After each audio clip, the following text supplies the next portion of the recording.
আজ মহামান্য সুপ্রিম কোর্টের চিফ জাস্টিস জাস্টিস সঞ্জীব খান্নার নেতৃত্বাধীন ডিভিশন বেঞ্চে যথাসময়ে এই দুটোর সময় এই মামলাটি ওঠে।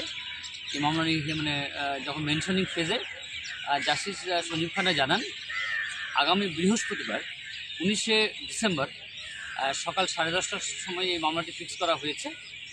যেহেতু এই ম্যাটারটি তিনি একদিনেই শুনতে চান, বিস্তারিত শুনতে চান, সেদিন তিনি শুনবেন। কারণ আজকে মানে প্রি এনলিস্টেড কিছু মামলা ছিল, যার ফলে সেই শর্ট টাইমে মামলাটি শোনা যাবে না বলে তিনি এটা করেন। তাতে জাস্টিস খান্না যেটা বলেন যে বিষয়টি খুব ছোট এবং এই বিষয়টিকে তিনি দুটোভাবে ভাগ করেছেন, যে ইদার এন্টায়ার প্যানেল ক্যান্সেলেশনের বিষয় অথবা হচ্ছে যে টেন্টেড নন টেন্টেডের ডিস্টিংগুইশ করার বিষয়। এটা জাস্টিস খান্না তার মানে well he was in dialogue with the advocates তিনি এই কথাটা বললেন।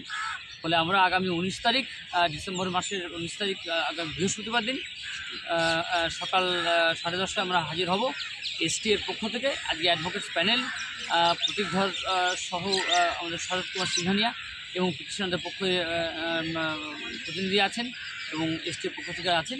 আমরা সকালে হাজির হয়েছিলাম। আগামী বৃহস্পতিবার দিন পর্যন্ত আমাদের এখন পর্যন্ত অপেক্ষা করতে হবে। ধন্যবাদ।